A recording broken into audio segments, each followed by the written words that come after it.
Hey, what's going on, everybody? Welcome to Guitar of the Week. Well, I say Guitar of the Week, but it's kind of, as somebody else said the other day, guitar every once in a while. Been pretty busy. Haven't been able to make one of these in a little while, but I'm going to make up for it, because what we have today is awesome. Let's go check it out. Alright guys, here we go. This one belongs to my buddy Pat. You pretty much recognize this case by now, right? So this is from 1960. Got a Gibson ES-345TD. Sunburst finish, 2 PAF pickups, beautiful Brazilian rosewood fretboard, and all that other stuff. Yeah, great looking guitar. We've done another one of these. We did a cherry red 1960 ES-345. Basically the same guitar, just a different finish. And this one's a little bit earlier in the year, because this one has the normal, just gold bonnet knobs. The other one we did had reflector tops on it. Stop tail, just like the other one, which is cool. A little bit more desirable than the Bigsby. Kind of nice little bit of blistery bird's eye maple on this one. The back grain is really nice. We'll show you guys that later. But yeah, so it's a 345. You got all that sort of stuff going on. 3-ply binding, split parallelogram inlays, crown on the headstock, gold parts. If you want to know more about the 345, 355, and so on, check out my other video we did on that however long ago. So, let's go plug this thing in, shall we? Alright guys, we got the 1960 Gibson ES-345. We're plugged into a 1967 Ampeg reverb bracket for a clean sound today. We got 2 PAF pickups, man, right in the sweet spot. Like around 8K, around 7.5, just like I say, right in the sweet spot. So let's start out here on that neck pickup, and we'll tell you a little bit more about the thing here in a little bit.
Go.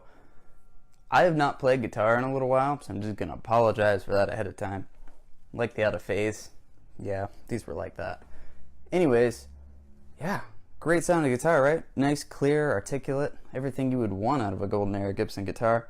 Like I said, nice thin neck, but this is a little bit chunkier than the later 1960, the cherry red 345 we did. That was like a December 1960. I think this one is more probably July, August, sometime in the summer. And then it's actually a little bit chunkier than the early 1960 355 we did as well. Again, I'm sure they vary a little bit, I've told you about that before, obviously. So, check out the back grain on this thing. Beautiful. We've talked about that before too. How a lot of times the back grain on these guitars is more spectacular than the front. For whatever reason.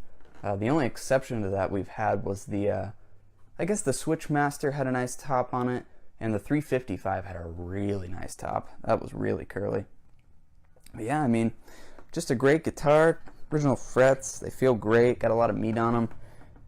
You know, no wire, ABR1, tailpiece that floats away, so light. You know, the nut on these is made of nylon. I don't know if I have ever told anybody that before in these videos, but that's something a lot of people probably don't know, is these were made of nylon. They weren't bone or anything like that. Kind of unusual, but they sound great, so I'm not going to complain. Alright, let's go plug into the Plexi, shall we? Alright guys, we're plugged into the hand-wired Plexi clone now. We have a J-Rad Archer on, kind of says boost. It's just doing its thing, you know? This guitar is so loud acoustically. Like, it's unreal. When you just strum a chord, not even plugged into an amp, it's so loud and resonant. It's really amazing. So you can imagine it's fun through a Plexi, and it is. So let's have a listen to that, shall we?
Just doing all that sort of stuff.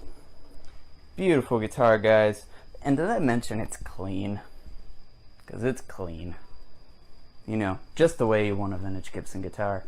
So this is from 1960, Gibson ES-345TD. And I hope you guys enjoyed. We will see you probably not next week, but at some point. Take it easy, guys.